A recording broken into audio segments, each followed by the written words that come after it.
Hello and welcome to Looking Up. Welcome from the frozen tundra of Denver, Colorado and Bowling Green, Kentucky. We're glad that you've joined us though, because we are warm inside and our hearts are warm and life is good. And we're just glad that you've joined us today, or whatever time of day you're listening. We're going to do our best today to bring some light and some joy and some ideas and some scripture and some laughs to your life. And we just enjoy the time that we have together. Kathy and I do, and we enjoy sharing it with you. And so we're just thankful that you've decided to join us today. We're going to have some good discussion about a topic that's pretty close to my heart. And so that's what our plan is today. What's going on over in Bowling Green, Kathy? Well, it sounds like it's just as cold here as it is in Colorado, if not colder, because we have humidity. But I do want to mention really quick that stay tuned till the end because we're introducing something fun and different. I'm terrified of that. So are we not doing something good for you? We're just doing that instead? Okay, we're doing both. Okay. We'll do both. We'll keep them brief, but something a little bit different at the very end, and look forward to something that you're excited about, something I'm terrified about. It'll be fine. This is one of Dale's ideas, which terrifies me even more because he's funny. And pretty much any idea he comes up with is genius. Mm-hmm. We'll see. It'll be great. It'll be great. No, but it is bitterly cold here, and I've been doing a little bit of grumbling in my mind because I don't like to be cold, and I'm having to go out there and bust up the waterers because they are freezing over. So all of them, the chicken waterer, the cow's waterers, the Leon's water bowl, they're all freezing over. And a couple of days ago, I'm bundled up, going out there with this big tool, and I'm, karate chopping this waterer, and it's really hard to do. And in my mind, I'm like psyching myself up, and you're burning calories. Well, I'm burning calories. I'm patting myself on the back. Like this business is not for sissies. I am not a sissy. I am a strong woman. Look at me out here wielding this tool in the Arctic. And, so I'm patting myself on the back and thinking, I can do things. And then later on, I come back in, I'm trying to thaw out. And I see that everybody here has been outside, except their little children, like the Adkins and the Waddells have posted all these videos of there's adorable little girls playing out in the snow. And in one of them that they shared, they're at the Waddell's house. And so the Waddell's beautiful cows are running around with them. So it's this cute little playful scene unfolding in the snow of little girls laughing and sledding and hopping cows bouncing around them. It's just all sweet and fun. And I thought, I am the biggest wimp because I'm out here in my mind going, this is grueling. This is like a Survivor episode. And I'm out here all by myself, thinking it's this big deal. And then all around me, little girls are out playing in it like it's nothing. So that was a very humbling experience. It's fun for a few hours, maybe. But then it's like, and then I have freezing things coming from my eyes and nose, and that's kind of gross, I know. But no, we should think of good things about cold. And the only good thing I can think about is if you go to the grocery store, you make soup. But if you go to the grocery store, you can leave your groceries in your car and stop like 5 other places, and they're not going to thaw out. That's right. In fact, they're going to stay frozen. So if your electricity goes out, you can just put everything out on the deck. Yeah. That is another good thing here. The garage I can use as a second refrigerator because it's cold out there. So I can put milk out in the garage. Okay, we're on a roll here. See what a good attitude you have. No, regularly, like on the regular, I'm telling John, I hate being cold. I told somebody at church last night, I said, I actually have to pray about this because being cold makes me grouchy. Yeah. I have to, in my mind, say, this is not okay. You can't. I told Autumn Nybert last night I would take a 95-degree day any day over a 35-degree or below. Yeah, and she was like, you're crazy. She'd much rather have the cold. So I think it depends on what you grow up in. I do too. Neil would much rather have the cold. A lot of people I know hate to be hot, so they don't mind this at all. Yeah. Like I'll take hot. You're all crazy. Well, what did y'all do last weekend? Anything fun? Probably, but man, that was a long time ago. I should have warned you about that question ahead of You time. should have.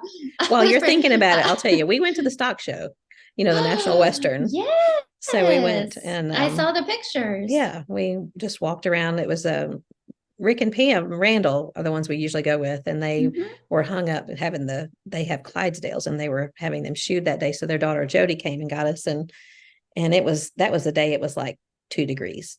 Oh. And so we were all bundled up, and you have to go outside for some of it.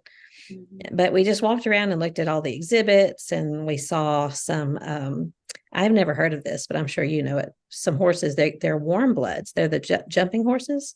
Never heard of that. Well, so I guess draft horses, and somebody will laugh at me and correct me if I'm wrong, but I guess draft horses are cold-blooded. They can't because they're mammals. Yeah. So I don't know. Apparently there's some horses that are not hot-blooded, but there are some that are warm-blooded. I don't know. I'm going to just really sound like a fool here. You're talking about climates that they thrive in or something. Maybe so. Okay. But these were like Arabian, the ones that we were looking at, Arabian style, the tall, the just majestic. And we walked through the stalls when a bunch of the young women were getting ready to go jump. They were getting ready to have a jump in the, I really am showing my ignorance here, but when they jump over the rails. I know there's a name for it. My granddaughter loves horses. She's going to be doing this someday, but text Jody Randall real quick. Yeah, no. Their heads are like 10 feet in the air, and they're walking by, and you don't really think that a horse is big, but when you're standing next to it, when they're walking by and you're like looking up, and then they're sitting on top, they're 12, 14 feet in the air. That's just, they're intimidating to me, but they're so beautiful, just beautiful animals. And then they have the baby animals that are so cute. And there was a mama pig nursing her little piglets, and we had lunch there. So anyway, that was fun. It's always fun to go to the stock show, and everyone's looking for something to do inside. So it was very crowded. But we always enjoyed that. That was so much fun. I miss that. The National Western. It's a 2-week event, 2+, I think it's like 2.5 weeks here in Denver every January. So very fun. Yeah. Did you remember what you did? No, in fact, no, I don't want to talk about anything because nothing was that cool. Okay, sorry. But, I was thinking about all this tundra talk, Arctic talk, and things like that. And, how I've mentioned on here before that Neil, when he does chores, he whistles. And he was doing that outside. So, our hose is frozen. There's a lot of things I don't want to get bogged down in the tedium, but there's a lot of things that we do that the cold makes much more inconvenient. The hose is frozen over, so you have to carry like a 5-gallon bucket over to the low spigot on the brick wall, just little things like that. And even in the midst of all that, even though I know he doesn't particularly enjoy going out there early in the morning when it's 5 degrees and dealing with all that, I can hear him whistling outside. And, we were just talking about the whole grumpy, I hate being cold. I don't like this. When's it going to be summer? And he doesn't like it either being that cold. He does love snow, but he doesn't, necessarily enjoy farm chores when it's that cold. And he's still whistling. Yeah. And I don't know. Well, I just don't know how I need to learn his secret to, I've got hairs. My hair is stuck to my lips. So I need to learn his secret because I'm out there internally muttering, grumbling and all these things. And and he's whistling. Mindset, I guess. Yeah.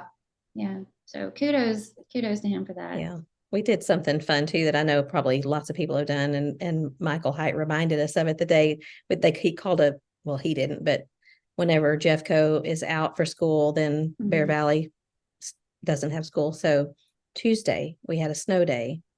And when we were about to leave on Monday afternoon, he told the students, if you have time, go heat up a cup of water till it's almost boiling, and then just go outside and throw it up in the air. He said, make sure you don't throw it, right above your head when you're going to drip hot water on yourself, but throw it into the air and watch it instantly become snow. And so we did. It was fun. Have you never done that? No. I've seen Martha Bluen does that. She's posted pictures of her doing that, but I don't know how cold it's going to be there tonight, but you could probably try it. But it was like, we have more snow coming. Yeah. Well, it was like 5 degrees here. So I did it several times, just heated it up in the in the microwave until you know I had to have a hot pad holding the cup, and then carefully took it outside and just throw it up in the air, and it just poof, just becomes snow. It's so cool. What? Yeah, That is so cool. I've yeah, never it was heard of fun. that. It was a lot of fun. Well, the first day I was out there trying to break up the waterers, I kept taking scalding hot water out there and pouring it on top of the water, trying to make it easier to bust up Mhm. and temper the water, for Peaches to drink.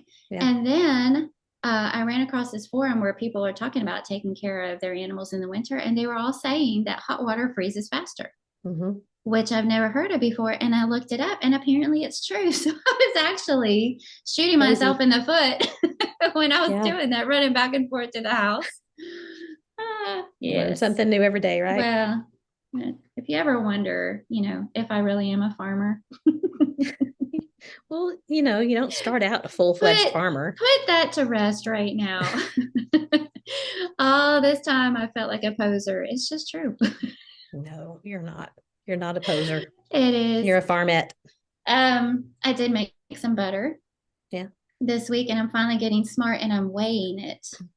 So even though I've been making butter, I've still been buying butter because it comes in those handy little Hmm. sticks. So I know Yeah. exactly how much I'm using. Well, so this batch I weighed it and labeled it. So I did it in 4-ounce blocks. So it's just like if something calls for a stick of butter, I know what I'm doing. So I finally got smart What about do it you this wrap it week. in? Parchment paper. Excuse me. Paper, wax Parchment paper? parchment paper. Oh, parchment paper. Mhm. Hmm. And then put it in a Ziploc bag. And if I make a ton, I can put some in the freezer, or I can just put it straight in the refrigerator. Mhm.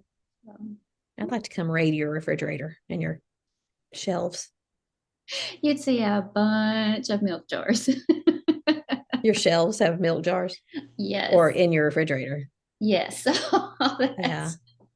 Well, have you All had that. trouble having too much? Yes. In fact, I now keep because we've just discovered that you shouldn't pour milk down the drain because there's Mhm. a lot of fat in it, and we have a septic tank. Yeah. And I now keep a big mop bucket by the door because I have to keep rotating jars, and I'll pour it in the mop bucket, and then next time Neil goes out when it's cold, Mhm. it carries it out there and dumps it out. Yeah. So It's a sometimes shame. Seems like there's somewhere. I yes. know that you can't sell it and all that, the legalities of it, but it's a shame. Yeah. Well, yesterday I was making butter, and then the rest of the milk, after I skimmed the cream off of it, I made some homemade pudding just because I thought, what can I, ice cream is probably my favorite thing to make with the milk, but Mhm. it's cold. Yeah. So we had warm pudding after warm vanilla pudding after a That meal. sounds It good. was What very kind? good. Chocolate? Vanilla. Mm. It was That sounds good. delicious. Yeah. What about like tomato basil soup? Mm-hmm. You have some tomatoes in the I jars that have you could, tons of tomatoes, and I yeah. have some basil in my window. So you have grilled cheese and tomato basil soup. Now you're talking. Wow. Perfect. That sounds good. But don't enjoy it too much because I won't get to join in. We got a sweet thank you note from Alicia Pennington for the podcast. Really? And very thoughtful. And in the note, I know she didn't do it for a shout out, but I just wanted to say she was talking about that she's found it encouraging, and it was very sweet. And she gave me some homemade banana bread with chocolate chips, and then some homemade chai tea that Mm. she had ground up the spices herself for. And well, anyway, her banana bread was extremely moist. And my mom texted me not too long ago asking for a good banana bread recipe because hers keeps turning out dry. Well, so does mine. I feel like the last few times I've tried to make banana bread, it's been kind of dry. Mm-hmm. And hers was so moist. So I asked her about it, and she uses a starter for her banana bread. So do you remember hearing A about sourdough starter? it's more like an Amish friendship bread starter. Hmm. So I'm not sure what else in it initially, but this one you keep in the freezer in a Ziploc bag. Okay. And then she was explaining it to me last. She wrote out the instructions and gave me some starter. So you keep it in the freezer, and then you have to plan if you're going to make something with it several days ahead because, like, the first few days you put it I don't know if you put it in the fridge or on the counter, but you like just kind of massage the bag, stick it back in the fridge, Yeah. massage the bag the next day, and stick. Hmm. And then on day 6 or something, you add flour and whatever else to it, and then I guess a couple of days after that, you make something with it, and it's sort of like a sweet bread, but she's done the banana chocolate chip, she's done blueberry, she's done lemon poppy seed. There's just all different kinds of varieties that you can make with it. So now I have some frozen friendship starter in my freezer. So you say when you first put it in there, you have to remember to massage it to keep it kind of soft and flexible for a while. No, just when you plan on using it. Oh, okay. When you plan on using it, there's like steps that you take for I think you have to really work with it for the first week. Yeah. And for the first maybe 4 or 5 days, all you're doing is massaging that bag just to break it up a little bit. Yeah. And then See, you feed it. And then like you reserve some of it and you can stick it back in your freezer. You can give some away. Mhm. You know, it's that kind of thing. So I like the fact that it's kept in the freezer and, you know, you don't have to think about it. Yeah. Until you want it. Somebody shared something on social media this morning about how much time sourdough starter takes. And then it was a joke, you know, the husband was saying, your kids are growing up in front of your eyes and you're missing it. And she's saying, but did you see how nice my sourdough turned out? And then went to the calendar and every day said sourdough, sourdough, sourdough, sourdough, sourdough. So, I mean, I love the idea of it, but you know, if things settle down where I can be home for a while, I want to try it. But there's two things that stop me. And one of them is that when I used to I have a recipe for rolls my mom did called Sally Lunn bread. And you make it in the bread maker, but you only make the dough and then you take it out and you shape it and stuff. And I used to make those all the time. In fact, Jake sent a text around in our family group the other day that had a picture that Alyssa had made some. And he said, us boys can smell and taste this photo. Because it was something I did all the time, but I gain weight. I mean, I love yeast rolls. So I'm afraid if I get started on that sourdough, I would love it and eat it and gain weight. So that's one thing that stops me. But then just the tending to the starter. Mm-hmm. There's a recipe that my mom also has for this coffee punch. And it's the best stuff. If you like sweet coffee, she makes it every Christmas, but you have to, when you put it in the freezer, you have to stir it like every 30 minutes to keep it from freezing solid. And this way, like you're talking about massaging that friendship starter. And every time, even if I set a timer, I'll hear the timer and I'll be like in the middle of something, I'll get right to it and I forget. And then I have this solid block of coffee punch that is not the texture it's supposed to be. So that sounds good. I need something to buzz me, like shock me or something every time that I'm supposed to go stir or massage or whatever. Those dog shock collars. Yeah. Maybe not quite that extreme. How do you so it was our anniversary. It was our anniversary this week. 2 days ago was our a year podcast anniversary in our group. Yeah. It's been a fun year. It's been a great year. I was looking back through pictures and things, trying to find some to post, and it just made me smile going through all those, you know, thinking about the very first few and how nervous I was, and it's just been a lot of fun. So it's been great. It's flown by. Well, in my memories today, it showed up. I shared something that you said in the women's class at Bear Valley. I think it was the successful marriage and parenting class that you were teaching 7 years ago. And very first time. Here's what you said. You said, serving brings lasting joy. If you don't know that, maybe you need to do some more serving. Ouch. It's good. Yeah. It's awesome. It's very good. Well, yeah, it's true. See, you brought up something nice and sweet, and I was looking through my pictures this morning, and I was looking through my screenshots. Have you ever just gone back and looked through your screenshot folder? Did you know you have a screenshot folder on your phone? I didn't. So you can look under albums, and then there's the column underneath that has media types, like videos or photos, whatever. And there's one that's just screenshots. And that has saved me many times because I'll think, I know I took a screenshot of that recipe or whatever. Mm-hmm. And so I was looking for something for this podcast today on topic, and I got distracted going through all of my pictures. And this was something funny. See, that's what I was saying. You bring up the sophisticated, nice things, and I find things that make me laugh. But I giggled out loud the first time I read it, every time I've seen it since then. But it's if the person who named walkie-talkies named everything. So stamps would be called a licky sticky. Cute. A defibrillator that hits close to home would be called a hearty starty. That's cute. A bumblebee would be called a fuzzy buzzy. Oh. A pregnancy test would be a maybe baby. There's one it's not bad, but it's slightly personal. So if anybody wants to know what it is, you can message me and I'll tell you what it is. But a fork is a stabby grabby. Socks are feety heaties. I like that one. A hippo is a floaty bloaty. And a nightmare is a screamy dreamy. That's I just cute. think they make me laugh. And there's so many more, but there's clever people that think of things that are funny and silly. Oh, I know. I found that in my screenshot folder along with several other things. Fun. That's cute. Yeah. I haven't asked you in a while. Have you been thrifting? Oh yeah. In fact I brought it in here because just in case you asked me. It's dirty, but it's a picnic basket from Longaberger. What's a picnic basket? What did you say? What'd you say? Nothing. No, you had to say it again. I just said, is it a picnic basket?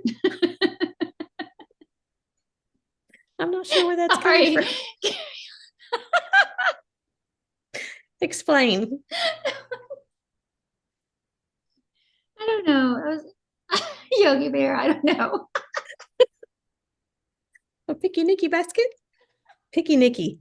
Oh, just go on. Okay. Picnic basket, Longaberger. Let me hear, show you. Isn't it pretty? Beautiful. Yes. It's like it looks like heavy. It's in great shape.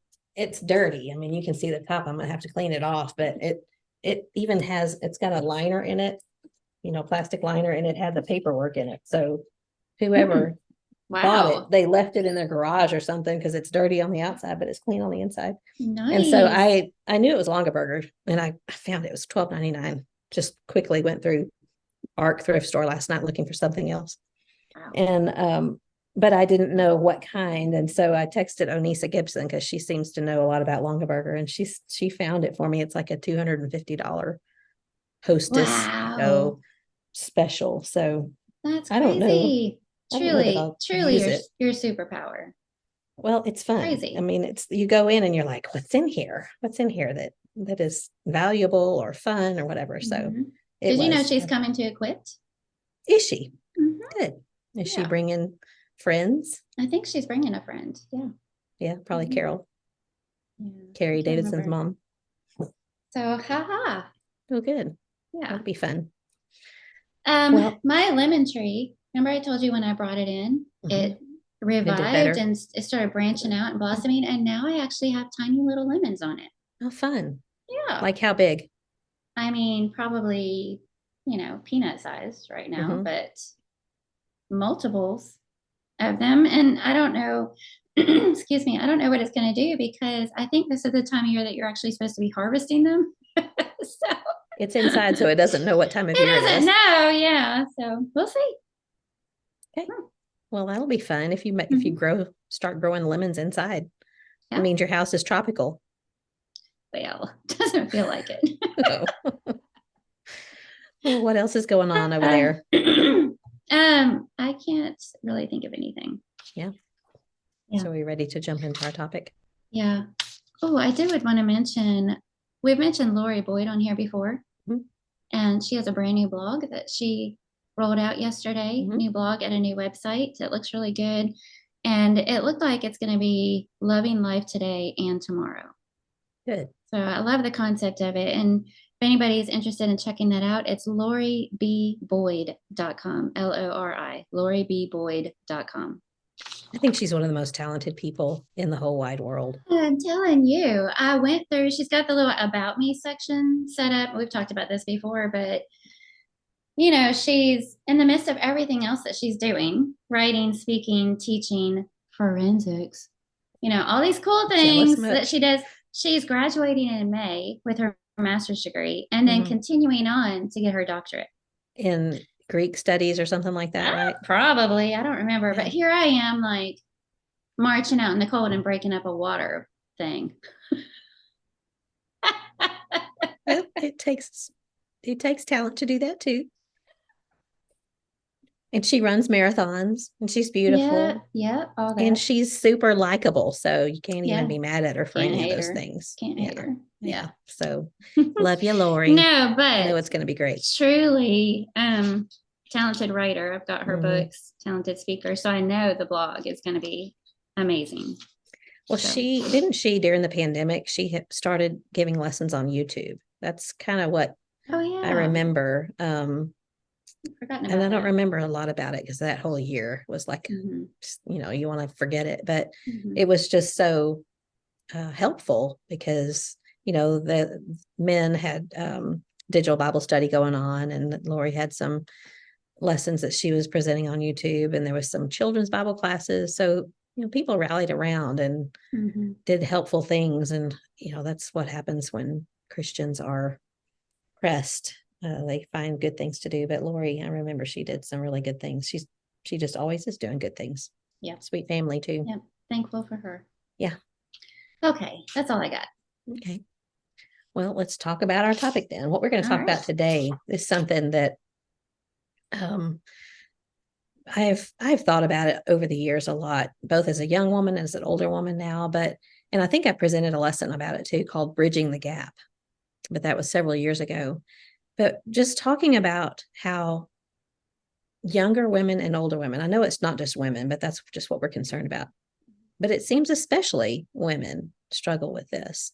And I came across what really got me started thinking about this most recently was I came across something on social media that a young woman had shared, and it really took me aback. I mean, this was several months ago, and it's nobody listening, so nobody has to worry that that I'm calling anybody out. But she said something. It was a little picture, and it said, "If please don't say, I'll take the baby so you can rest, when I'm trying to get to know the little human that I was growing for 9 months or whatever." And I thought, what? You know, Yeah. I've done that. I mean, I may not have said those exact words, but when you know that someone who just had a baby is struggling, trying to find sleep, trying to just keep her eyes open, just, it's such a whole new world. And this little person comes into your life and it just turns everything upside down. Your hormones are out of whack. And so just to have someone come in and just hold the baby for you while you rest or while you do something you want to do or while you decompress, whatever. And so when I saw that, it just really caught me off guard. Like that was something that I think anybody that does that really wants to help. Now, depending on how the older person said it, it could come across maybe the wrong way. But then on the other hand, had a conversation with somebody else a while back where their child was acting up, doing something, rolling around on the floor at the church building, whatever. And an older woman scolded that child because I think the mom said, you need to get up. And the child didn't immediately get up. And this older woman just really took that child to task. And I think, that's not my place. That's not my business.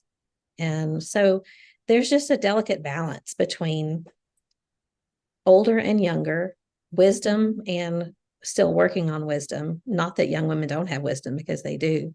But I just thought, there's so many times that I think we could learn from one another. And I want us to talk a little bit about that. Now I'm looking for something that I took a screenshot. So if for those of us who are younger, and we've talked about this, don't you feel like you're about what, 30 in my mind? in your Yeah. mind? Yeah. Literally, it's I so really do. strange because I'm when I walk past a mirror and see myself and like, who is that? Because in my mind, I don't know, 30. I might be mid 30s, 35. That's what I feel like mentally. So it really, it's just kind of one of those things you don't understand until you get there. Yeah, the But side profile always catches me off guard. Where these jowls come from? we shall not talk about. Let's not talk about that right now. Pull my neck, please. That's right. I'm just gonna get some tape going here. But so for those of us who are younger or feel younger, and I guess we're all younger than somebody, older than somebody, but why can't we acknowledge that maybe there is a reason why the older generation did things the way they did them? Mm-hmm. And why can't we just not be sarcastic about it? Why can't we just maybe learn from one another? Wouldn't it help to be interested in the way things are done and genuinely find out why they did things that way? And why can't we just be kind? Those of us who are younger, can't we be kind to the older? And for those of us who are older, which also is me now and is you, we are in our 50s now. So I think we fit that. I think definitely middle-aged, older, probably older middle-aged, but wouldn't it help to acknowledge that there are new ways of doing things because things have changed and there's new products out there. There's new ideas, there's new findings, there's new studies and all. So why can't we find out about those new things and why they're good? Wouldn't it help for us to not be resentful or suspicious about those new things? And wouldn't it help for us to be interested and to want to genuinely find out about it? And wouldn't it be just nice if we could be kind to one another and interested and not sarcastic? So that's kind of what I was hoping that we could focus on today and talk about some of these things. But before we really kind of dive in, after class last night with the Bear Valley women, Terry finished a little early, so I took that opportunity to pick the brains of the young women. Most of them are in their 20s. There's some in their 30s, maybe one in their 40s. So Terry and I are definitely the oldest in that class, but I asked them for some of today's slang. So I'm going to see if you know what these words mean. Oh, thanks a lot. Surely you know what goat means. Greatest of all time. Okay, you got that one. Ooh, let's stop there. No. Do you know what Riz is? No. If somebody says you got a lot of Riz. And I know I'm saying these wrong, and I will embarrass my children if they hear me say any of these things, but Riz. Sass? No. Courage? No. Gumption? You got a lot of charisma. So something like Riz. You got a lot of Riz. Gotcha. Yeah. Okay, do you know what bussin' means? Waiting on tables.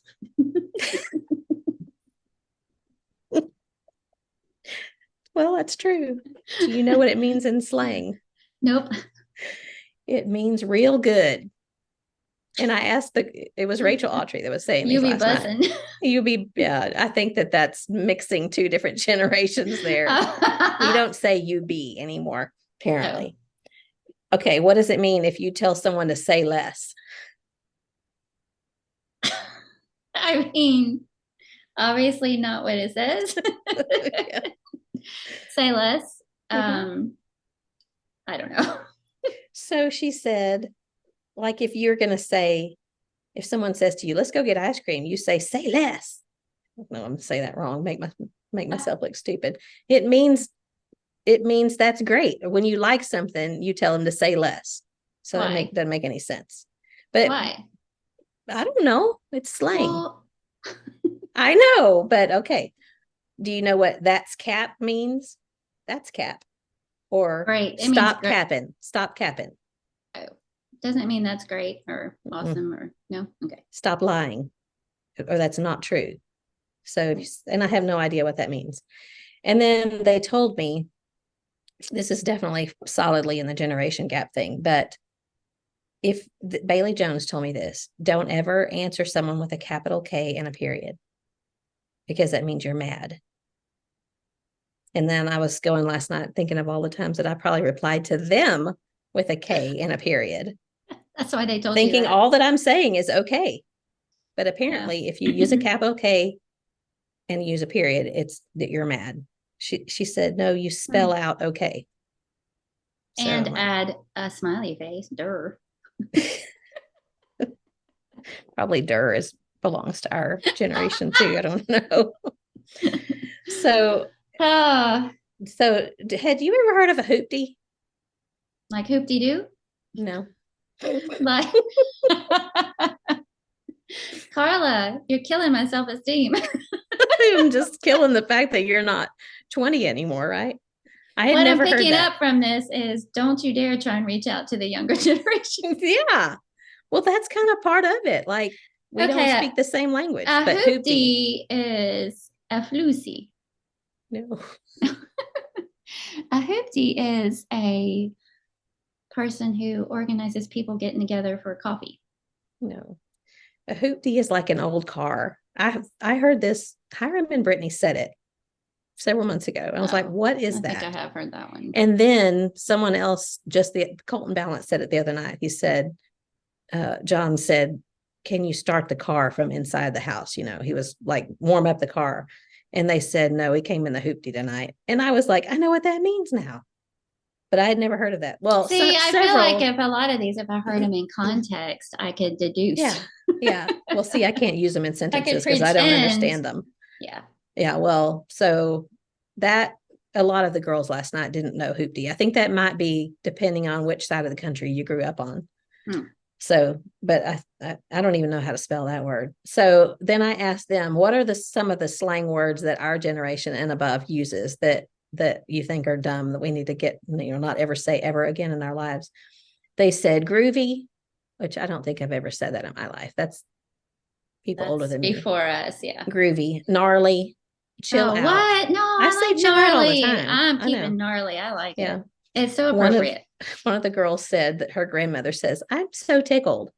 And I think I use that often. That's more from my mom's generation, but that I get tickled about something, I'll say that. Mm-hmm. They say we need to stop saying cool beans. I already stopped that one. Yeah. Lay it on me. I don't know if I've never said it in my life. One of the girls said that her dad only calls pants britches. And so, they're talking about like our grandparents. Yeah. Yeah. And so Terry and I were sitting there going, wait a minute, I've never said that in my life. But so anyway, I thought it was just kind of funny to think about some of those things that the generation gap. And I asked them to define generation gap. One, and I think they misunderstood what I meant because they said about 20 years between people makes a generation gap. But then I said, no, how would you define it? And they basically boil it down to saying that it's a difference in worldviews, which it kind of is. Mm-hmm. But they also made the point that they don't feel it nearly as much in the church. So again, it depends on who you surround yourself with. But even in the church, even among spiritual people, I think we struggle to understand one another, to love one another, to respect one another, and to just be able to see where each other's coming from. And so I just thought we kind of boil it down to a couple of different questions that we can ask ourselves. One of them being, why is respect? Because I think it boils down to that lack of respect between both sides.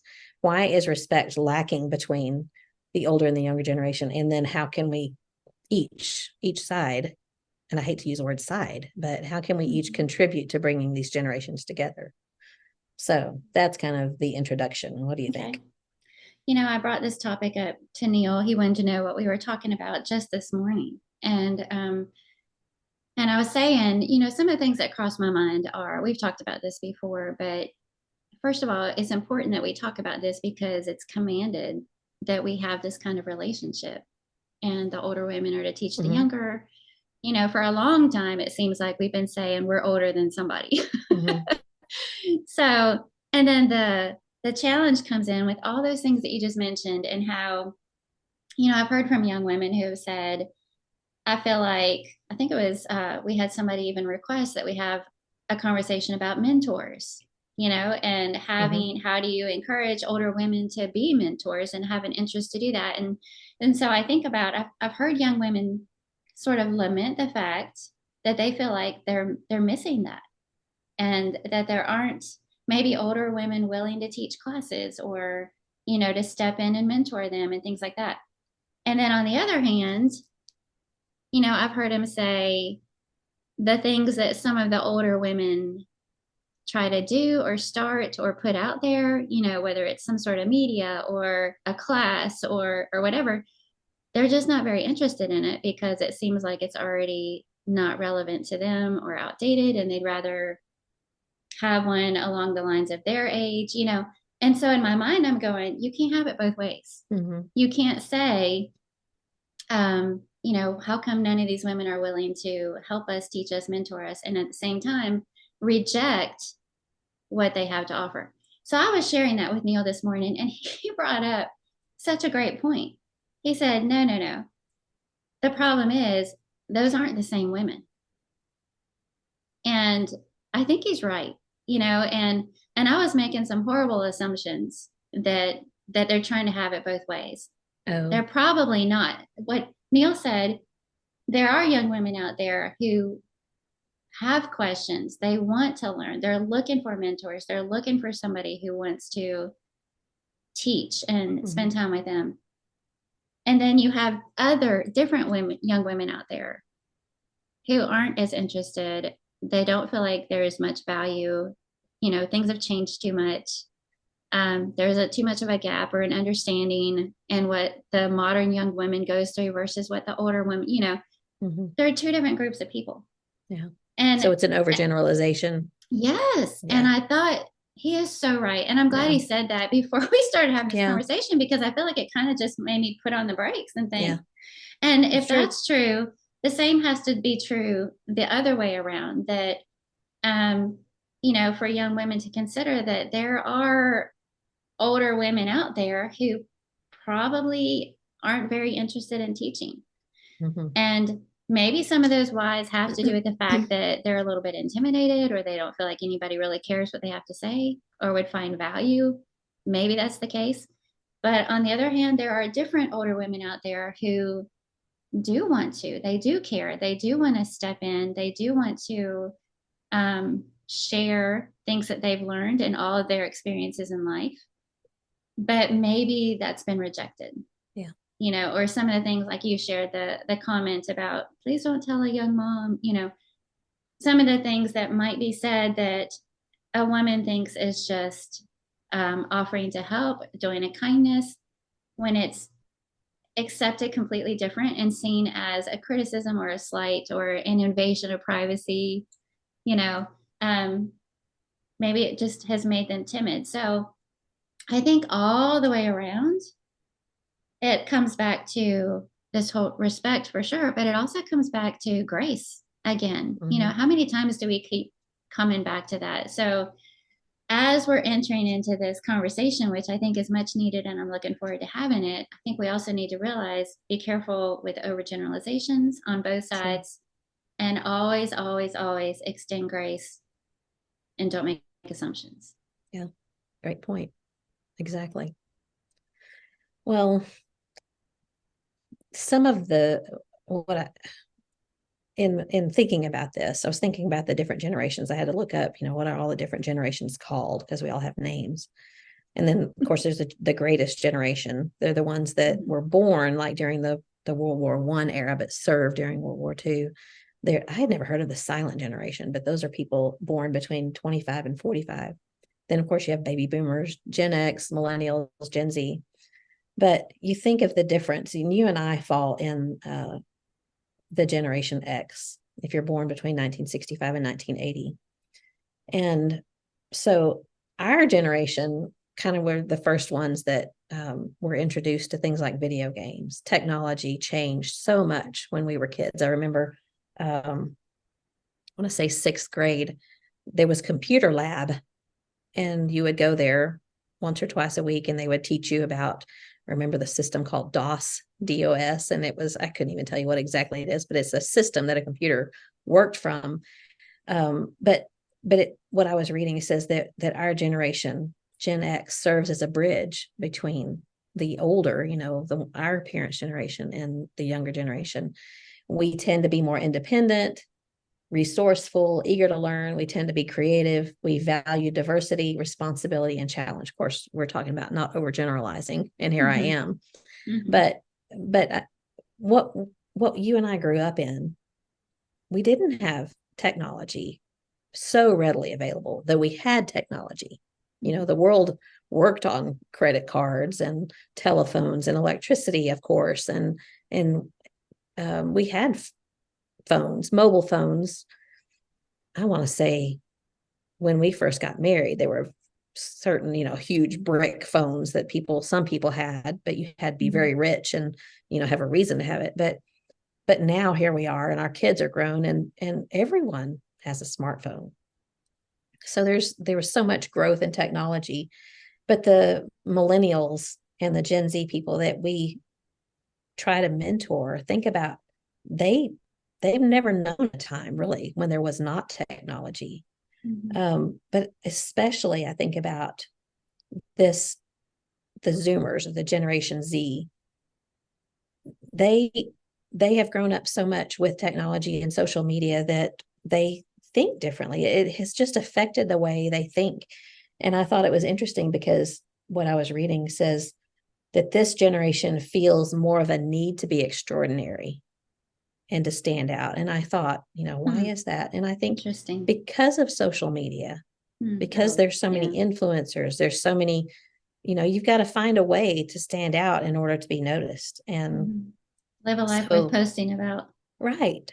So that right there makes a difference in how we see each other and creates dividers, I think, because we remember a time, and a lot of times somebody will say, I remember when it was so much better when we didn't have it. And, we talked about this a little bit last week, saying the Pandora's box is open and it's not going to change. And I feel like we just have to say, okay, it's here. Now, what do we do good with it rather than letting it overwhelm or use us? We have to use it. But I think that there are people who just refuse. And, even something as simple, silly, maybe it's not silly, but when we talk about the things that we sing, and we have people that they only want to sing the old hymns. They call them the old hymns.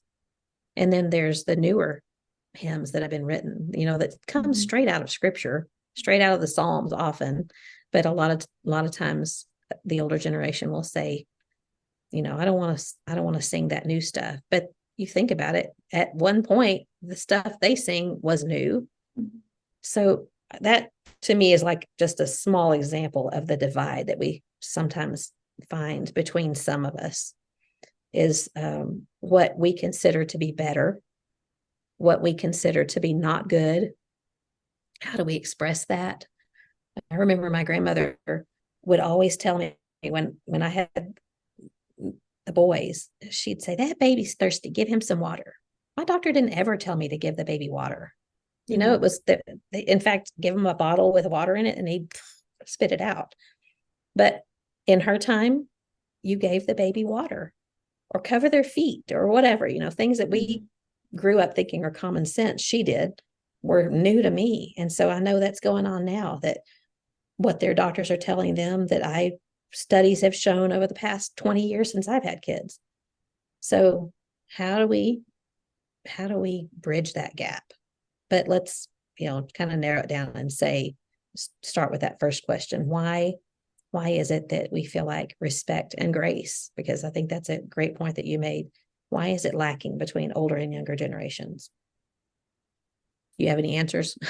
I mean, aside from Satan. Yeah, that's the biggest one. Yeah, I don't know. I think some of it is just self-absorption, and I think about sometimes I find myself surrounded by young women. I mentioned on our last episode all those young moms that were here, and they're talking about things that I'm standing there going, well, that's interesting. Well, that's different. Well, that's a thing. Just what is available now and taught now in child rearing is just different.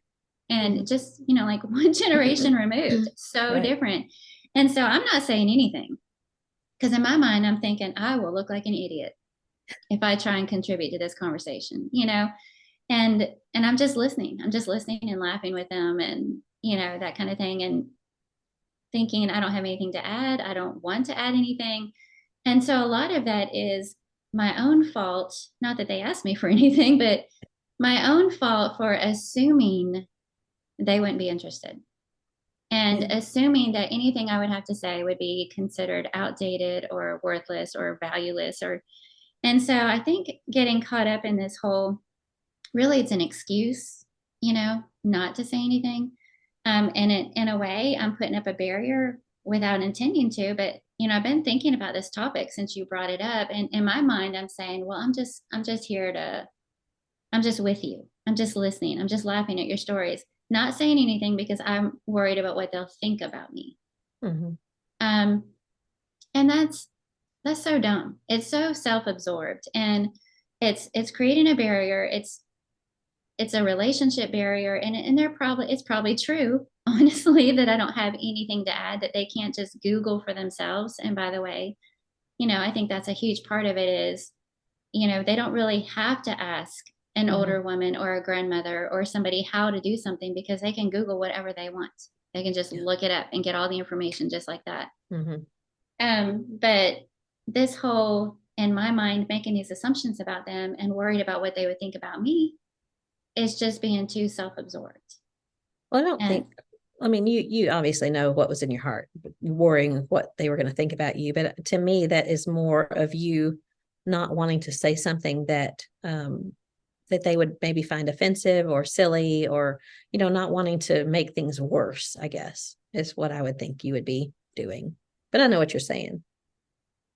yeah, yeah. And then last night, after Neil had a meeting after Bible class last night, and I was standing around with this group of college girls. They were cracking me up, by the way. They're so funny. But they were talking about things, you might not be surprised to learn it was along the lines of future mate, Mm-hmm. Guys. when what yeah, God bringing somebody in their life and what he's going to look like, and it's along those lines and kinds of things. And a couple of times I started to say something, a couple of times I did say something, but again, in my mind, I'm going, they're being polite and they're smiling, but in my mind, I'm thinking on the inside, they're probably going, what does she know? Yeah. Things are way different these days Mm-hmm. than back in my day. Mm-hmm. I met my husband.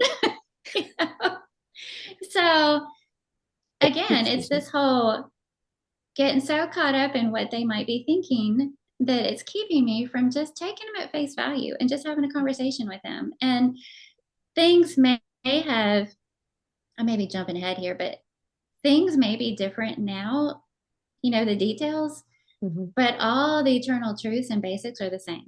Yeah. And I think about it a lot like worship and, the Lord's church that we read about in the New Testament. The pattern is there.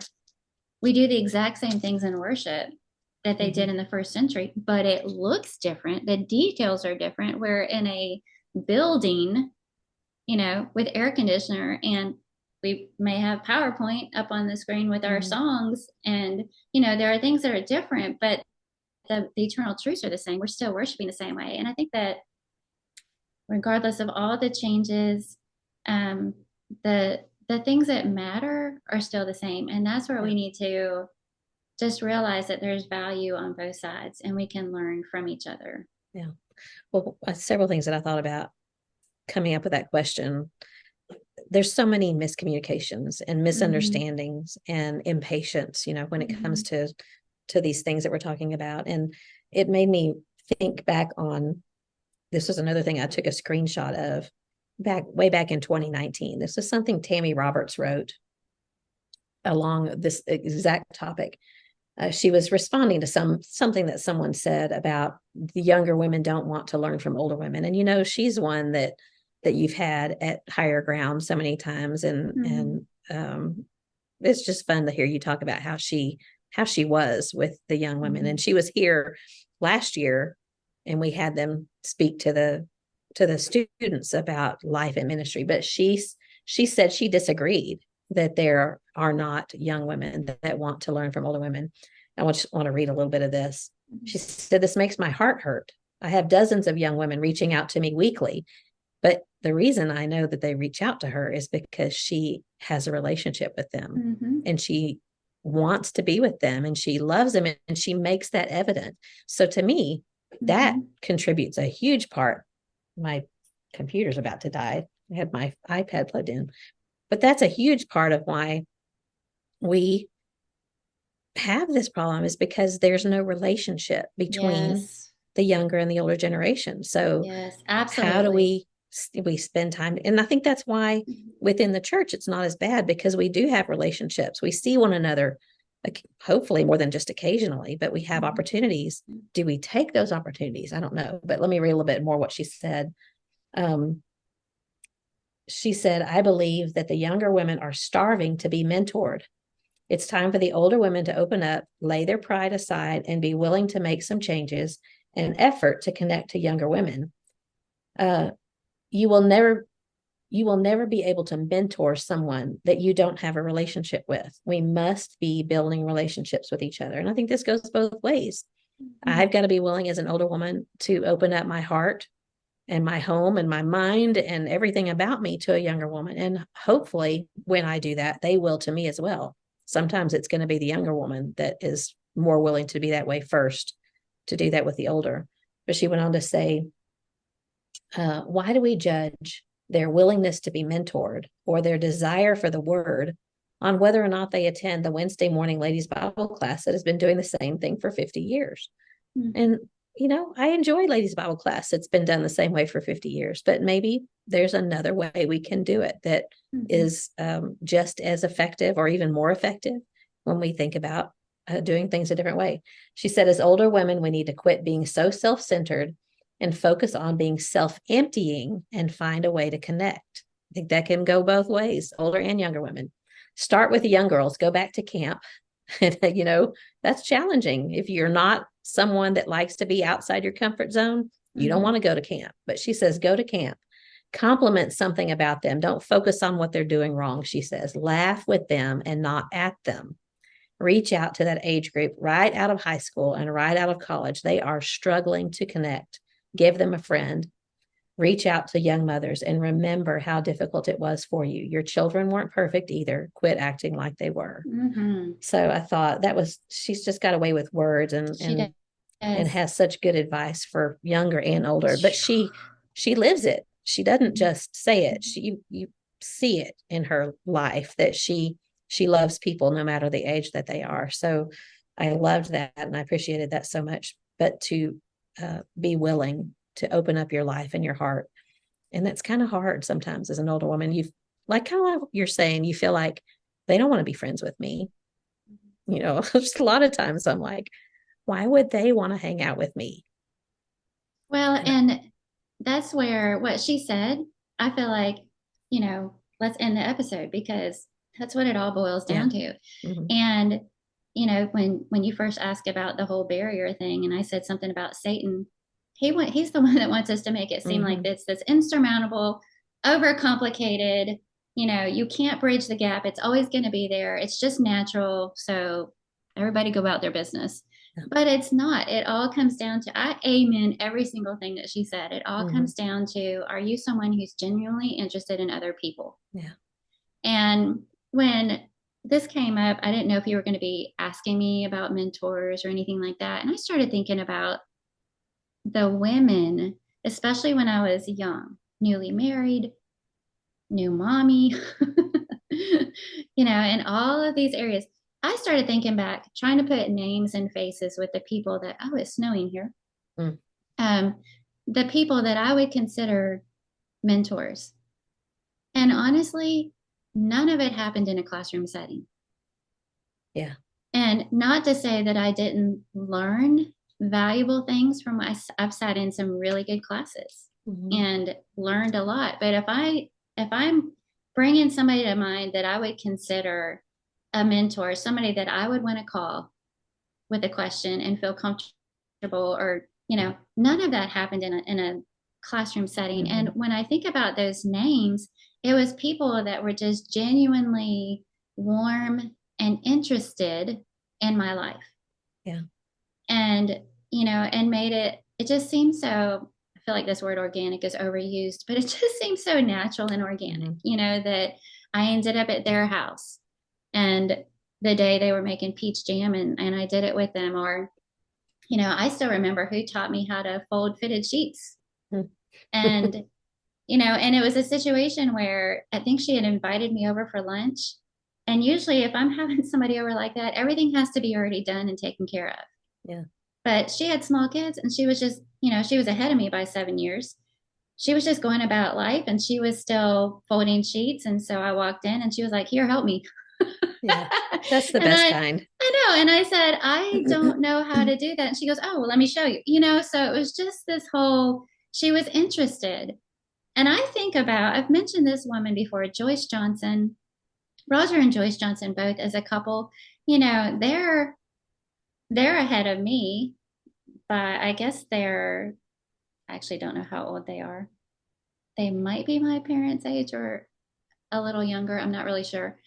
But I feel like they're my age just because the way they act with everybody, they are genuinely interested. And I've said this on here before, they're close friends with our college kids. Yeah. And the seniors and everybody in between, because they're loving and warm and interested in people. Interested. And interested. And that's all there is to it. So maybe you don't have what everybody wants to hear on every topic that seems relevant to their life. But if you're interested in people, I think those mentory older women and younger women relationships naturally form. It doesn't have to be forced. It doesn't have to be a program. It doesn't necessarily happen in the classroom. Right. God just meant for us to be, God just meant for us to be family. And we're going to have to step outside of ourselves in our homes and include people in our lives and be interested in their lives. Yeah. And some older, younger relationships are more natural than others because you can't really force a close friendship, but you can always have a friendship and you can always express interest in someone. And I worry a lot of times that I'm just awkward and I say the dumbest things and I share them with you. We laugh about how we have certain people that we're extra awkward with. Always awkward around. Yeah. Like I just expect myself to say something really stupid, but because that's the way it is. But, there's some people that you're going to feel more comfortable with. And that makes it easier to mentor if, it's a younger, older, whatever. But I think we got to get over that fear of being weird. And I'm not completely there yet, although I've gotten better at it because I love people. I love their souls and these young women that I get to work with at Bear Valley. And just there's so much fun. You just spend time with them and I think that's key also. When you find someone that you're not too crazy about, if you spend a little time with them, get to know them, I think you find yourself learning to appreciate them and learning, what is it that makes them the way that they are? Why is it that they have some quirks or tendencies? Maybe you find that you're the one that's quirky. John and I say that all the time. I think we're the ones that are quirky, but just learning, spending time with one another, being open with that. And again, I'm not just talking to our age group and above, but to the ones who are younger, to be willing to open your circle and be willing to open your heart to someone that's older than you. So I don't know what it is that we can do or not do, because I admit that I find myself bristling when I see things like that meme that I shared earlier in the podcast, because I think I can't win. It's like you want to help, but I find myself going, can I say this? Can I say, when you see these lists that say 10 things not to say to a new mom or 5 things you shouldn't say to someone who is grieving. And I agree, we've got to have common sense. And some people do not. But even there, we've got to have grace for them. And sometimes just say, that's just the way they are. Love them anyway, because that is exactly what God does for you and for me. He loves us regardless of how quirky and weird we are. So, getting over that bristling that I have, and maybe thinking a little bit harder about that young woman and, why does she feel that way? Did somebody hurt her feelings about the way she was mothering, or so I don't know. What is it that younger people you think should do to make it easier for older people to open up? The exact same thing. I mean, I loved what Tammy said about, assuming the best of young women, and assuming they do want to know, they do want to learn. That they have humble hearts, all that go in with the very best assumptions. And, I just think it just works both ways, that for young women to do the same thing, assume the best, both of us, the older women and the younger women, need to get the chips off our shoulders, first of all, and quit taking things personally. And then try to put yourself in their shoes. I've thought about whether or not to bring this up, because I heard somebody say not too long ago that she was a young mom who just had a baby, and somebody dropped a meal off for her. It was unexpected, and they didn't call ahead. And the point she made was sort of the same thing. It was sort of indignation, that they didn't bother to call ahead. They didn't let her know that they were coming. They just showed up with this meal, and and I'm listening to it just flabbergasted. That's probably one of those words you're not supposed to say anymore. Because I'm thinking, this person was trying to be helpful. Like, they went to the trouble to make a meal and drive it all the way to your house because you just had a baby. Yeah. And, so from my perspective, that hit me the wrong way, because I didn't see it through her eyes. So it takes a humility for me to say, wait a second. She just had a baby. She's a little bit vulnerable. And people communicate different now. They like a text. They like a heads up. And for somebody to just show up at your door without letting you know can come across as thoughtless. So instead of me just being all indignant, like, well, see if I ever take her a meal, that's completely wrong. And instead, I should be considering, wow, I never would have thought about it that way. Note to self, when I need to do something, I'm gonna make sure I say, is this a good time to drop off, or whatever, and learn the different perspective. And, from her side, it would probably also be good for her to try and see that person was just trying to do something thoughtful. So, that's what I'm saying about it. It kind of goes both ways. We are going to think differently, and we are going to have a little bit of a natural gap there that we're trying to bridge, because we're just different. We're all different. And I think that's what, Romans 12 is all about, and learning to love anyway when we don't understand. But the challenge is we keep trying to understand because we want to, and we keep trying to put ourselves in their shoes. And instead of getting, like, well, that's just dumb, try and understand where that perspective is coming from, and then accommodate it. Yeah.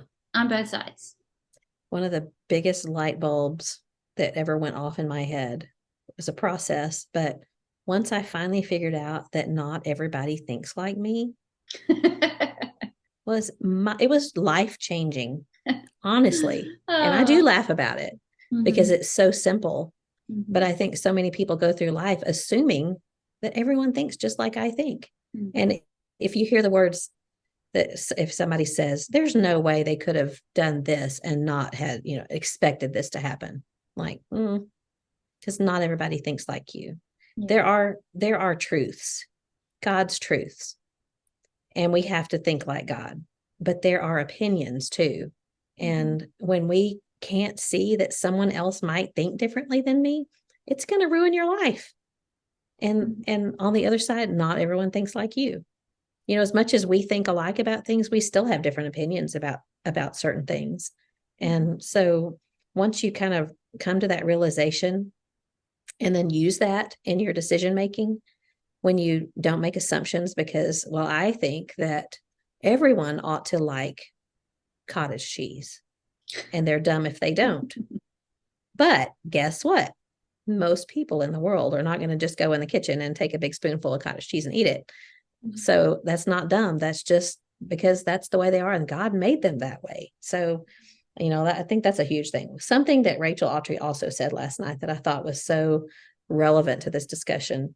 She got it from a TV show. She didn't say where, but she said it helps to think about this, that we should all, on both sides, and again, I hate to even say sides, but older and younger both, should be curious, but not judgmental. And good. I thought, I had to think about that for a little while, because if we're curious about one another, that to me is just a synonym for interested. I'm interested in what you're doing, what you're thinking, how you're living, but I'm not judging you based on what you like or don't like. And again, I'm setting aside the whole issue of sin. I'm assuming that we're not talking about that, but right. But things that you like to do, your hobbies, you like to go to the beach, I like to go to the mountains, whatever. I like to go to both, but I'm just curious about why do you think that way? Let's talk about it. Why can't we have those conversations without going, that's really not the way you should think, or worse, that's an idiotic way to think. Just be curious about people. And I don't know if it's her or somebody else said, if you're both open to conversation, it will come, especially if you're curious and not judgmental. So that's good. Yeah, I thought it was good. Be interested. That's good. So that kind of may be a good segue. How can we all contribute to bridging the generation gap or bringing the sides together? Because like you said, Satan, he's behind division, and he wants us to all be separated from one another. He especially wants to separate members of the church from one another, and I see it every day. Every day there's something dividing us, something about people who say, I cannot believe that you think that that's true or right or whatever. And we can't just say, let's sit down and have a conversation about it. So what do we do? How do we each contribute to bridging the generation gap, bringing the generations together? Well, I would think that starting out first from our perspective, the older women, every young woman is your daughter, or your daughter-in-law. And someone you love. We know if you have a daughter or if you have a daughter-in-law, you know that the age difference does present challenges. But you don't care because you love them more than anything, and you want to have a close relationship with them, and you want them to know that you're there for them.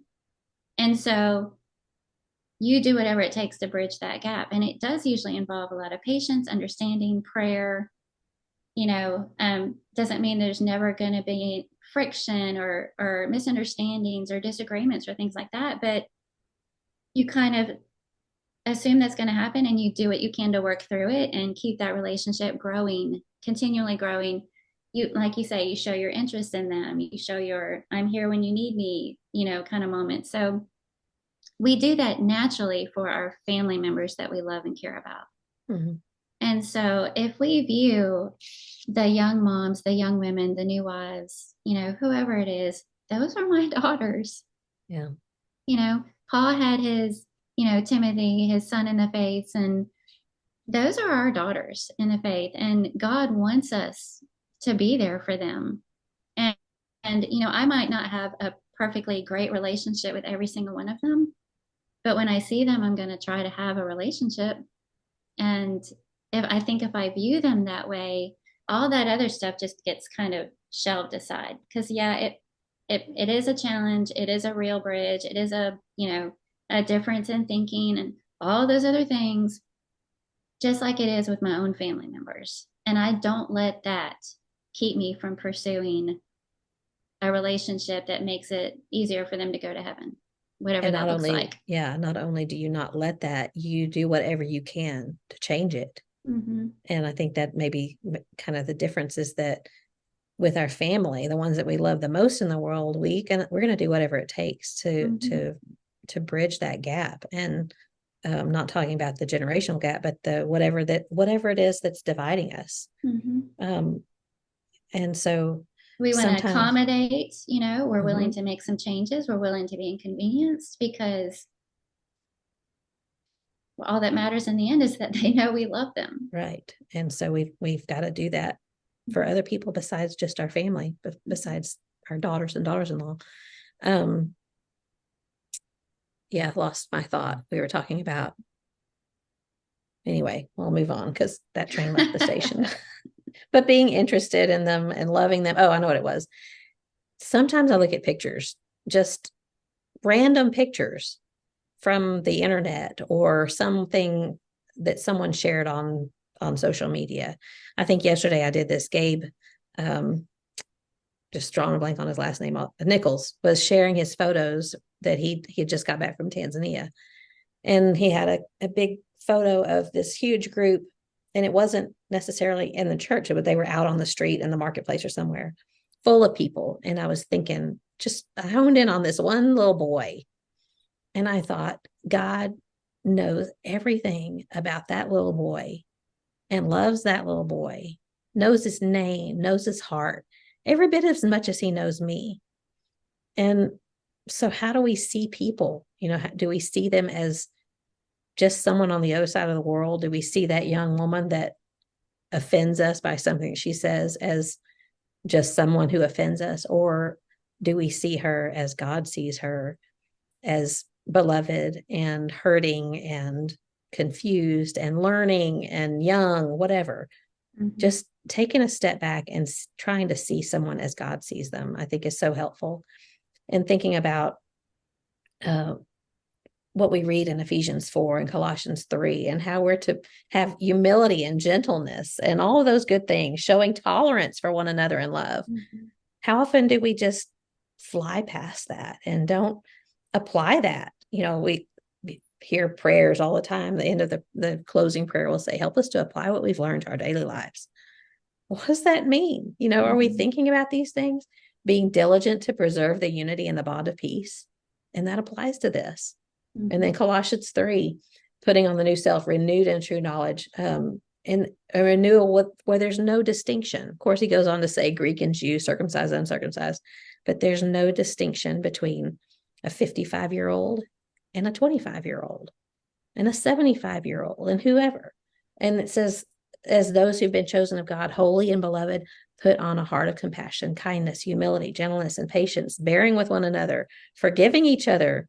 If we have a complaint against anyone, just as God forgave us, so should we. So all of those things are so applicable to this topic. And you know what? All I can do is all I can do. And I need to do all I can do. And I can't expect everyone to do the same thing, but I can show and share by the way that I live. So hopefully that's something that I can work on and make things better with the people that are around me. And I hope I do.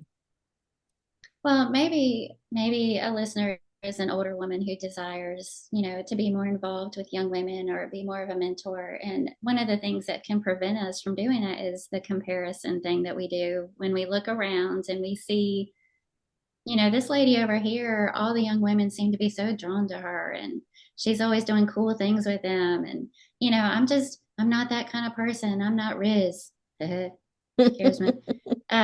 You don't have Riz. I don't have Riz. Okay, fine. We compare ourselves and I don't have her resources. I don't have her outgoing personality. Whatever it might be. And comparison is just always a bad idea anyway, but that may be true. Maybe I don't have that kind of outgoing personality that people are naturally drawn to. Yeah. Maybe I don't have resources to do cool things, but I can do something. And there are ways that I can show other people that I care and that I'm interested in them. And it may be as simple as sending a little card. I see you coming to worship with your kids, and I just want you to know how encouraging that is. Keep up the good work, or complimenting someone when you see them. Or there's a bunch of different ways that we can still encourage and build up and love on and show a different generation that we're interested in and we care about them. And so, we need to be careful about sort of comparing what we think we have to offer with maybe what other people have to offer. And then also don't discount the effectiveness of being a good example. And I was thinking back on women that I know were mentors to me, I guarantee you, not all of them even know that, Right. because it wasn't like there was this moment or event where they came up and said, "Hey, let's hang out. Hey, let's do this together, and I'll teach you something that will, Yeah. help you for the rest of your life. I'm going to go be a mentor today. I'm going to be a mentor to you, and so I've chosen you." It's a lot of them. It wasn't like that, Yeah. but I was around them enough to see how they were as a wife or a mother, or with non-Christians, or in all these different areas. And I was learning from them and drawn to how they just approach life in general. Yeah. But they probably don't know that. That when I think of them, I think of this, or when I think of this particular attribute, I think of this person and I want to be like her. They probably don't know that. So there's that too, that we can accomplish this also by our attitude. And all of that example. What you're talking about means that you've got to get out of your house and be around people and get out of your comfort zone. If the whole introvert thing, it's daunting, especially again in the age that we live, working from home. We can accomplish a lot of things. We can order our groceries online. We can order Amazon. We can do everything from our homes. And if we are tempted already to stay there, it's even easier now. So it means pushing ourselves to go be with people if we have a hard time with that. Because like you were saying, a lot of these things happen organically, and they don't happen without us being willing to let them happen. So I can post a great quote on Facebook, but that doesn't mean I am influencing or mentoring or being involved in the lives of young women. We're talking about letting them know that we're interested and that we care and that we love them. And a social media quote or statement or even sharing, I know that that's where we all are, and that's the world that we live in, but it doesn't replace face-to-face, elbow-to-elbow interaction. Yeah. Speaking from the perspective that you and I have, being older women, middle-aged, I'm 55. I was just trying to think, we've given a lot of perspective from where we are, but what would be helpful to me for a young woman to indicate that she's open to me befriending her, because I still do look for cues. We have cues that we give off.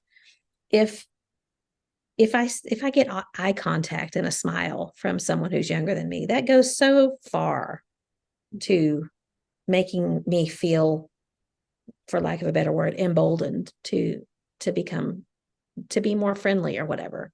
I'm going to try to be friendly anyway, but if someone never looks at me, I just feel like they have zero interest in anything, me being around them. So it kind of slows me down. So I think maybe we would be good for you and I to maybe give some ideas of how younger women can indicate that they are open to that.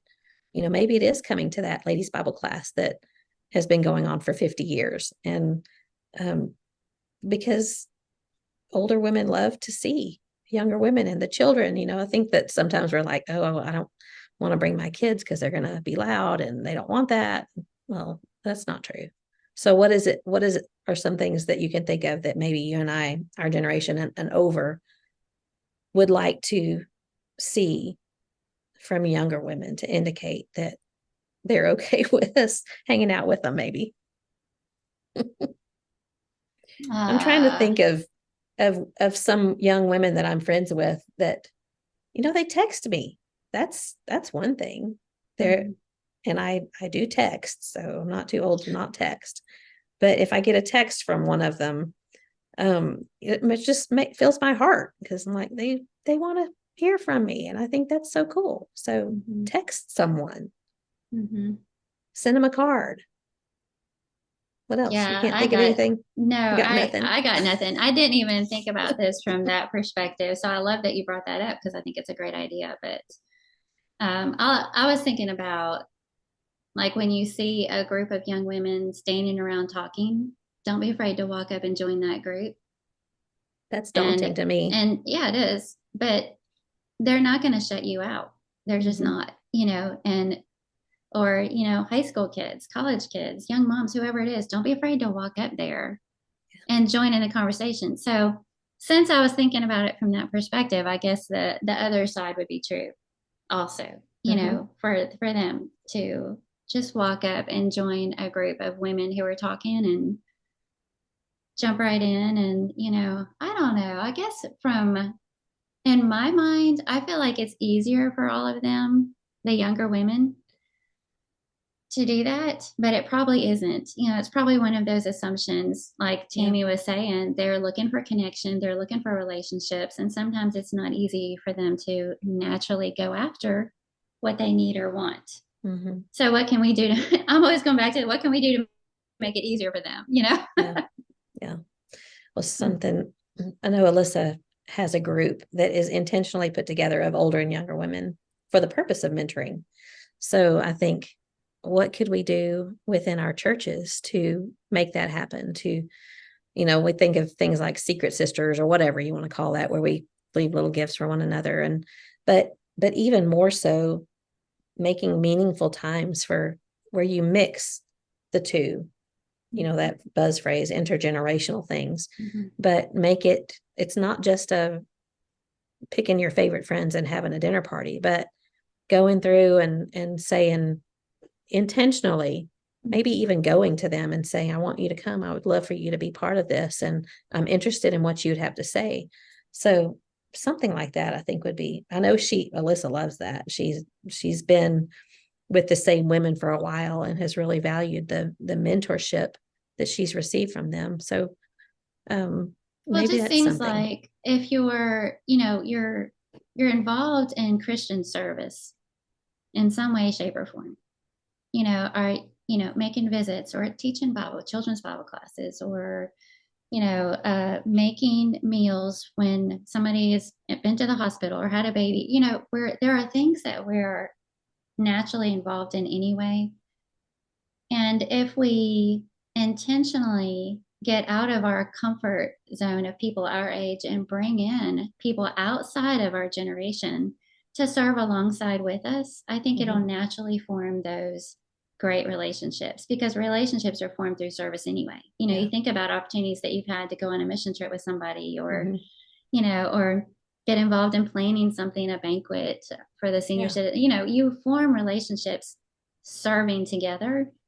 And so if you branch out and choose someone outside of your generation, whichever side you fall on, whatever age range you fall in, it's going to open up the door for those relationships without it being awkward or forced. Or we're uniting ourselves together for a common goal and a common good. And in the process of doing that, we're going to learn about each other. We're going to form a friendship. We're going to create memories. And I think that's what it takes. When you do things with other people and you make memories and you have something to laugh about later, that just goes so far to create relationships and to open the door for more. And I think things like young women being willing to come to a ladies' retreat, when we typically think of that as being something that 40 and over are going to do that, because that's not, maybe they think it's not for the younger women. Or instead of doing a young ladies' day, make it for everyone and be intentional about going to, if you're a young woman, go to this older woman and say, I hope you'll be there. Or would you be willing to have dinner with me and a couple others? We're going to go to Chewy's this weekend.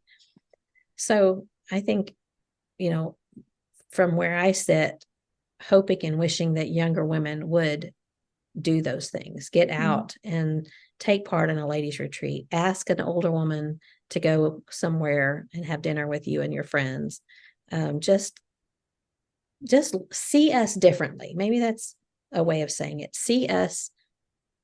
I know I'm guilty of this as a younger woman. I remember you just think someone who, and I'm probably anyone who was 40 and over when I was a young woman, I just kind of dismissed them. And I didn't mean that in any kind of a mean way, but they were done with that part of their life that I'm in the middle of.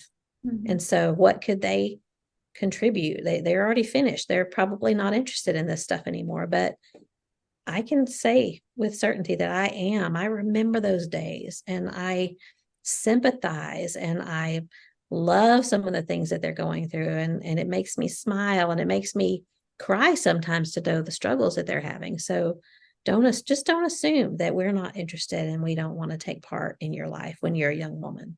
Let us in, let us help, or not even let us help, but let us be a part of your life. And for those of us who are older, want to be part of their life. Well, you know what's interesting to me? You keep making us feel like we're really old. First of all, but we're not. But we're kind of smack dab in the middle, like you were saying. We're the bridging the generations thing, and there's generations, a couple of generations beyond us. Yeah.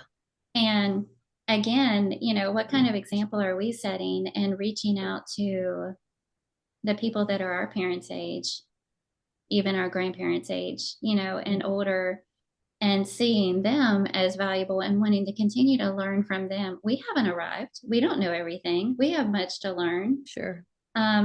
So there's that to consider as well. You know, the things that we're wanting from the younger women, are we offering those same things to the women that are even a generation ahead of us? Yeah. And that's teaching by example and showing, you know, how to have that multi-generational relationship and respect for the people all around us. Yeah. And I know there have been, you know, we want them to see we have something to contribute, we have something to offer. We need to be viewing them the same way. You know, maybe they have their whole lives ahead of them, but there's so much that we can learn and benefit from the younger as well. You know, sometimes it catches me off guard. Neil will be planning something like Equipped or a major event, and sometimes the people he gets involved are high school kids. I've asked so-and-so to work on this flyer. I've asked so-and-so to organize this. And it kind of catches me off guard. And I think, it wouldn't have even dawned on me to tap into the high school kids. Yeah. That's one of Neil's superpowers. Why and yours not? Too. Because there are the church. They are our family. They have much to offer. Just because they're not a certain age, you know, or they haven't experienced things that I have, maybe I'm categorizing all these people. Yeah. But, you know, I just think it's this full circle. Everybody wants to feel loved and needed. Yeah. And we offer that to everybody, but especially when it comes to women having relationships with women. Yeah. Well, good discussion. And I think it would bring up a lot of good discussion in our group next week. You know, I was thinking today that we need to put something in the group today about the topic that came out this week, but I'm always so focused on what we're recording this week that I have to remind myself that not everybody else knows what we're talking about right now. So, but I think this would be something that we could have some really good discussion in the group next week. And I'm going to remember to put something in there for us to talk about. So, but we're pushing our limits again on time. Right. And as much as I'm dreading what you're about to do to me, what if I go first? Give you let me explain it first, if you don't mind. Okay. Yes, all right. So Dale had this idea, and he said he thought it'd be a great idea for our podcast. I loved it. You were terrified. But it's called Will It Illustrate? And the idea is that one of us would share a random fact or a news item or just anything like that, and then the other person has to see if they can come up with some kind of, you know, spiritual or moral application or like illustration on the fly. So whatever news item I'm sharing, I did not share it ahead of time with you. You're hearing it for the first time, and vice versa. So that's how this is going to work. My heart's pounding. See, I sat in on one of Mike Vestal's classes one time, and he likes to play this game with the students because he believes that they need to be on their toes, be able to think on their feet. So he plays this game called Jesus Said. And you go around the room and every person has to remember something that Jesus said. And for the life of me, I could not remember a single thing that Jesus said. So I'm like stage fright here. Oh, it's going to be awesome. So you can go first if you want to. Okay. So here is a news item. Okay. And I told you that when I looked through my news items, the things that kept coming up are recipes or your favorite leather bag or whatever. So I had to go searching. But this is mine for you. Here's the heading: Mom finds venomous snake hiding in son's underwear drawer. So this is, I see your wheels turning. There's no underwear drawers in the Bible. No. Okay, this is Okay. this is the news. So this 3-year-old mother's discovered the 5-foot long eastern brown snake inside a drawer at their home. What in the world? She was rearranging her drawers. And it says the snake can be seen coiled up in the back corner of the drawer on top of some colorful underwear. There it is, the little boy exclaimed in the clip as he spotted the snake, later adding, "That's not something you see every day." That's what the mom said. She later realized that the snake had crawled into a pile of folded laundry as she was taking clothes off of her clothesline. Oh. So there you go. All right, Carla, it's things like this in life that make me think, beware the hidden traps, the hidden temptations, the unexpected things that bring you down and are dangerous and could capture you, because the Bible says, if a man thinks he stands, take heed lest he fall. So we should always be so reminded and on our guard, because you never know when something could jump out unexpectedly in the least expected places.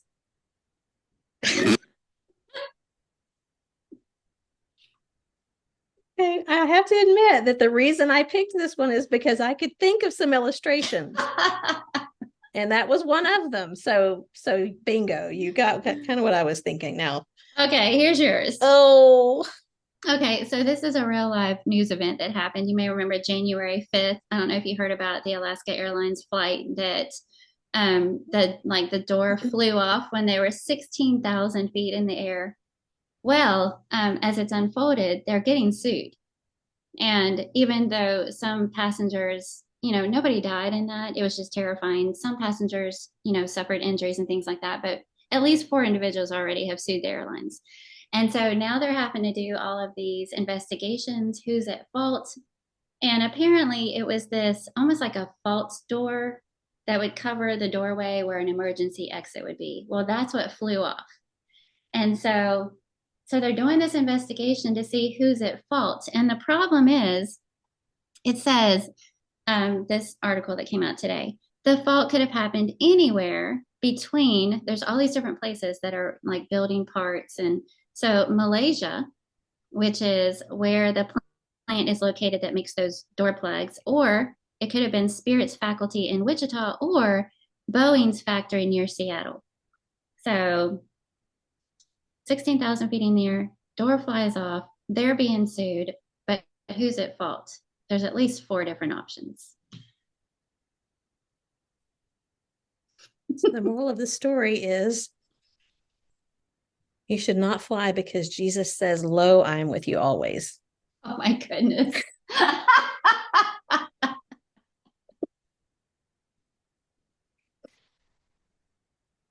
And my feet are literally numb because I don't know what moral of the story there should be to that story. Finding fault. God tells us we should be kind and gentle and think the best of people and not find fault. Moral of the story is always be ready to die. You've come up with 3 right there. Right. Okay. Is that good enough? We survived the first installment of Will It Illustrate. I think it's going to be fun. Maybe it'll get easier.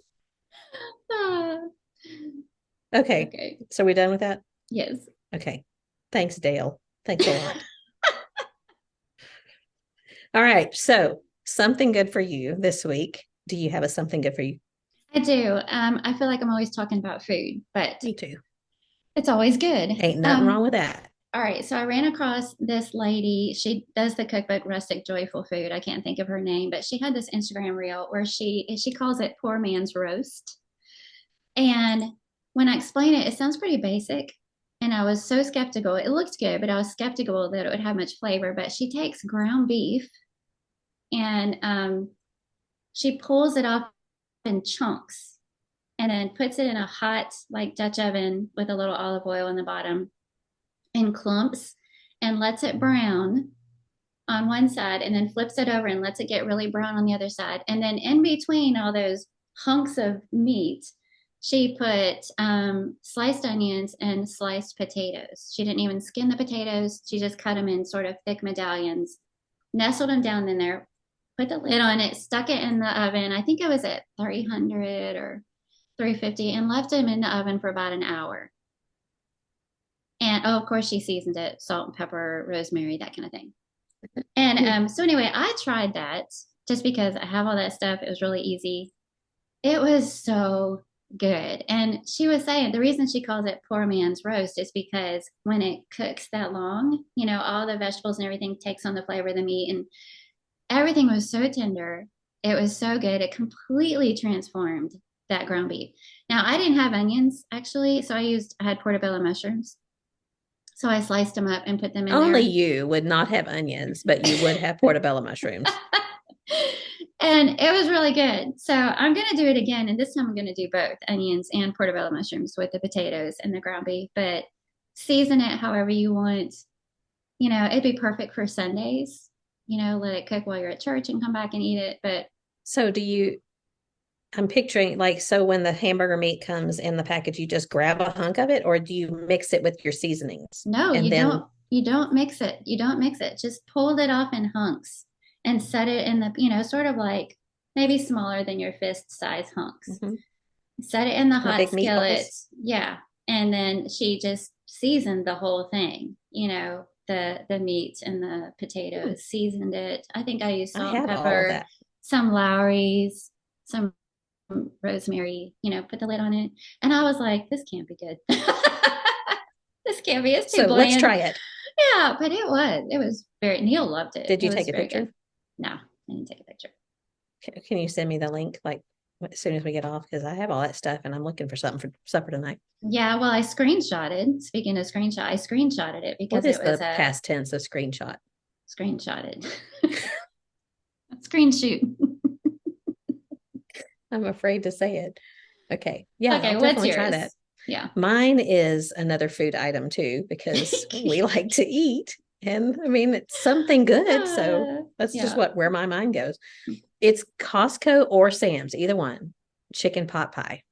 Have you ever had those? No. So we had a lunch for the students last Friday, and it was going to be a cold day. And I thought I had done this one time, went and got one of those when we had Carolyn and Shara Wilcox over, because I know they like pot pie. And I thought, they're big. They're like, I want to say 15 inches in diameter. And it was so good that time we had the Wilcoxes. But so I went and got 5 of them. It was funny because I was thinking they're at Costco. So I went to Costco first, and they had 2 of them. And I'm thinking, we've got 30 people to feed. There's no way 2 is going to do it. But I went ahead and put them in my basket and was walking around the store looking at some other things. And 2 people stopped me and said, where did you find those? I was looking for one. So I know that they're popular. Yeah. And then I thought, well, I'm going to have to go and see if Sam's has them. And they did. And they tasted basically the same, but the pastry is delicious. And it's creamy. And I think they probably use their rotisserie chicken and tear it up. And they're so good. So we just had right now that with a green salad and some green beans and yeah, it was such an easy thing. And we fed 30 people for less than $100. So wow, it was good. So chicken pot pie from either Costco or Sam's. That's my something good for you. Good one. Yeah. I like it. Well, I think that this was a good conversation. I know that I enjoyed it, and hopefully we were able to maybe give some suggestions for both younger generations and older generations to do what we can to be interested in one another and to biblically form those relationships like God wants us to, because, you know, he gave us to one another so that we can help one another. Aaron gave me this sign for Christmas several years ago, or maybe my birthday. And it says, we're all just walking each other home. It just chokes me up to think about it. I love it. I just I love it. that. And that's what we're doing. We're all That just gave me walking each other goosebumps. home. I know, I love it. And that's kind of what I think we're talking about today is Yes. forming those relationships and walking each other home, because that's what God put us here for, to do for one another. So I appreciate all of your input and your thought and what you had to say, and hopefully we'll be able to share some of this in discussion next week and help each other with this difficult topic. So yes, good job. Good job. Right. Well, until next time, keep looking up.